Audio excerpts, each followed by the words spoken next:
नमस्ते मित्रों मैं आपका अपना मित्र आपके अपने इस वीडियो में स्वागत करता हूं। कल चर्चा जो हुई, कल जो एक डिबेट हुई, एक शास्त्रार्थ हुआ आचार्य अग्निव्रत नैष्टिक जी और शिवांश नारायण द्विवेदी जी के बीच में। इसमें मैंने जो देखा उसे आपके सामने रख रहा हूं एक दर्शक के रूप में। मित्रों, शिवांश जी जो है गए थे तर्क को लेकर, इन्होंने प्रमाण एक ही दिया। इतने में मैंने जो चर्चा में देखा, इन्होंने कई सारे कुतर्क दिए, कई सारे प्रमाणों को झुटलाया भी। इन्होंने जो प्रमाण दिया कि ईश्वर प्रकट हो रहा है, उसमें भी इन्होंने यह नहीं कहा कि ईश्वर किसी जीव के रूप में जन्म ले रहा है। और जो आचार्य जी जो प्रमाण दे रहे थे शास्त्रों के, उन प्रमाणों को जो है उन्होंने कहा कि नहीं, उनका एक सिलेक्टिव अर्थ ही इनको ग्रहण करना है, जो असंगत भी होता है उन विषयों से, उसे ही ग्रहण करना है। जो स्वयं महाराज शंकराचार्य जी महाराज, उनकी पूर्व जो परंपरा है, उन सबके विरुद्ध था। जो इनका शिवांश जी का हट, ये वास्तव में एक हट था। मैं काफ़ी समय से इनसे जुड़ा हुआ हूँ। ये हट था कि शंकराचार्य जी महाराज की जो बात है उनको नहीं मानना, और एक व्यक्ति जो दो तरह की बातें करने वाला है, महिदर और सायण, ये हमेशा दो तरह की बातें करने वाले हैं। माना कि ये परंपरा से जो प्राप्त हैं ये महिदर और सायण की है, परंतु क्या इनकी परंपरा का प्रमाण है? जब सुखदेव जी महाराज इस संसार में थे ही नहीं, उनके लगभग 2500 वर्ष 3000 वर्ष बाद जो शंकराचार्य जी महाराज हैं, उनसे जोड़ रहा है। क्या प्रमाण है आपके पास? कैसे जोड़ रहा है? मात्र 3-4 पीढ़ी में आपने जोड़ लिया। अगर आप आर्य समाज से उनकी जो प्रामाणिकता मांगते हैं, तो आपके पास भी आपकी प्रामाणिकता नहीं है। आप कहते थे एक प्रश्न दूसरे प्रश्न से जो मतलब नहीं काटा जा सकता, या कहें कि आपने कहा था कि अगर मैं गलत हूँ तो इसका मतलब ये नहीं आप सही हैं। तो भाई प्रश्न तो वहीं आता है आपकी परंपरा पे, कि भाई आपने पूछा आपको कहाँ से प्राप्त हुए परंपरा से, तो ये प्रश्न आपसे भी बनते हैं। दूसरी बात, आपने कहा कि वेद मंत्र जो है शायद से प्राप्त हुए। अर्थ और मंत्र की बात ही अलग कर रहे हो आप। ठीक है, आपने करी, तो इसमें आपके प्रश्न का ये उत्तर है, क्या आपके पास उत्तर है कि एक व्यक्ति अच्छी बात भी कह रहा है, बुरी बात भी कह रहा है, किसे ग्रहण करना चाहिए आपको? क्या जो मांसाहार पशु बलि और जो भी आप लोगों ने जो भी कुकर्म कर रखे हैं, चला रखे हैं, जातिवाद, भेदभाव, छुआछूत और भी दुनिया भर के कुकर्म हैं जो जन्मजात वर्ण व्यवस्था कर रखी है, उसके विषय पर क्या प्रमाण है आपके पास? क्या उसे भी वैसे ही मानोगे जैसे उन्होंने जो है अन्य विषयों को उठाया?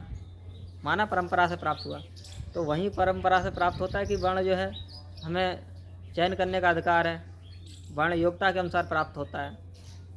वहीं आप ये कहते हो, किस ऋषि ने जो है वर्ण को जाति में कहा है? नहीं है आपके पास प्रमाण। और वहीं जो माना उन्हीं से प्राप्त हुए हैं, तो उनका क्यों प्रमाण नहीं मानते? जो भाष्य महर्षि दयानंद ने किए हैं, जो भाष्य आचार्य अग्निव्रत नैष्टिक जी कर रहे हैं, वो उन्हीं आचार्यों से कर रहे हैं जो परंपरा से प्राप्त हैं। तो आपको वही एक सिलेक्टिव अर्थ क्यों मानना है?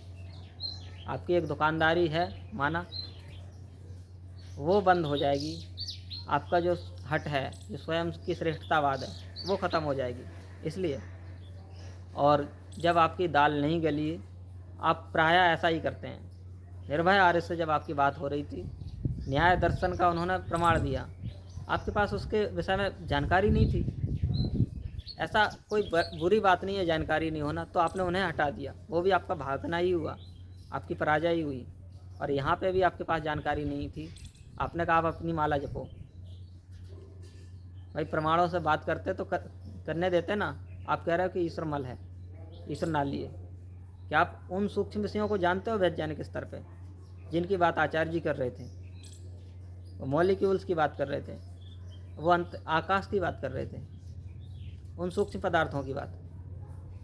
और परमात्मा हम सब में हैं, ये बात स्वीकार करी, परंतु परमात्मा वो सब है, ये अपने वचन, अपनी बात दूसरे के मुंह में डालना कहाँ तक उचित है? मुझे बड़े जो है खेद के साथ कहना पड़ रहा है कि आप उसमें शास्त्रार्थ में पराजित हुए, और आप पराजित होकर भागे हैं। आपको ऐसा नहीं करना चाहिए था। आपकी परंपरा कोई प्रामाणिक परंपरा नहीं, आप आर्य समाज की परंपरा पर बात करते हैं। और आपका जो है हट है, आपका एक सेलेक्टिव जो लक्ष्य है, वो सीधे सीधे ये कहिए अगले शंकराचार्य आप बनना चाहते हैं, तभी तो एक सिलेक्टिव उसके लिए लक्ष्य के लिए आप कार्य कर रहे हैं। आप एक बात ही क्यों मान रहे हैं सायण का? सायण के अच्छे के साथ सभी सनातनी हैं, ऐसा कोई सनातनी नहीं है जो सायण और महीधर ने जो अच्छे कार्य किए उनका विरोध करे। परंतु जो इतनी नीचता कर रखी है पशु बलि की, नर बलि की, गौ बलि की, आसो बलि की, और इतने घृणित जो है वचन उन्होंने लिख रखे हैं, क्या उनके साथ खड़े हो? जो अच्छाइयाँ हैं वो ऋषियों की हैं, सीधी बात है। जो बुराइयाँ हैं वो सायण, महीधर और आपके घरों से निकली हैं। हम उन बुराइयों को नहीं स्वीकार करेंगे। और अवतारवाद जैसा कुछ नहीं है। जीव अवतार लेता है, ईश्वर अवतार नहीं लेता है। तो इस विषय में आप मिथ्या की जो है प्रचार करना, मिथ्या का छोड़ दीजिए। वहाँ पर भी किसी भी अवतार की बात नहीं कही थी। आचार्य जी ने बहुत अच्छे प्रमाण दिए, ब्रह्मसूत्र के प्रमाण दिए, उपनिषदों के दिए प्रमाण, स्वयं शंकराचार्य जी के प्रमाण दिए। शंकराचार्य जी एक आप्त पुरुष थे, पूजनीय पुरुष हैं शंकराचार्य जी। उनके नाम को आप लोगों ने कलंकित किया। वो कहते हैं ब्रह्म सत्य और जगत मिथ्या क्या है? ब्रह्म जो नित्य पदार्थ, नित्य और अनित्य के विवेक की बात करते हैं, वो सुख और दुख जिन पदार्थों में उनकी बात करते हैं, वो शुचिता असुचिता की बात करते हैं, वो इनके विवेक की बात करते हैं। आत्म और अनात्म के विषय विवेक की बात कर रहे हैं, वो ब्रह्म सत्य जगत मिथ्या। पूरे श्लोक को आप पढ़ते अगर विवेक चूड़ामणि में, तब आपको पता होता।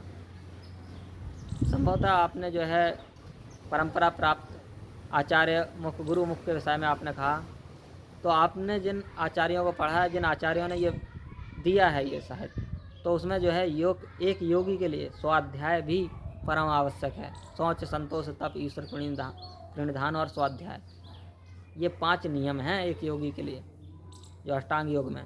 ये भी हमें परंपरा से प्राप्त है स्वाध्याय।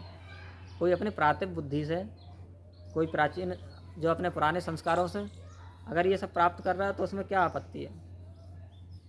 आप गुरु मुख से ये प्राप्त नहीं कर पा रहे हैं, ये आपका दुर्भाग्य है कि आप उन शास्त्रों के भंडार में आपका जन्म हुआ है, आपके पास इतने संसाधन उपलब्ध हैं, फिर भी आप जो है नहीं कर पा रहे हैं, या आप नहीं कर पा रहे, किसी योग्य को जो है सहयोग दीजिए, समर्थन दीजिए, वो करेगा। कमी नहीं है आपके पास शास्त्रों में। आप स्वयं गुरुदेव शंकराचार्य जी के शिष्य हैं, इतने बड़े विद्वान के शिष्य, आप भी तंडा करेंगे? आप जो है किसके आगे किससे कर रहे हैं ये छल? स्वयं से कर रहे हैं आप। आपका छल आपके स्वयं के साथ है, किसी अन्य के साथ छल नहीं है। आत्मा अपने हित और अहित को जानने वाला है। आप तो जानते ही हैं, आप स्वयं से ही पराजित होते हैं। तभी तो आप जो है नित्य क्लिपों में कटिंग करते हैं कि ये क्लिप जो है मैं यहाँ पे पराजित हुआ है, मेरी आत्मा इस सत्य को जानती है और मैं जो है इसमें स्वयं को नहीं देख सकता, तो इसे हटा दो। व्यक्ति समाज से, अन्यों से जब मिथ्याचरण करता है, उससे पहले स्वयं से करता है। परमात्मा आपको सद्बुद्धि दे, आपकी विद्या जो है, आपके जो पुरुषार्थ है, आपने जो पुरुषार्थ किया है, उसे सफल बनाए।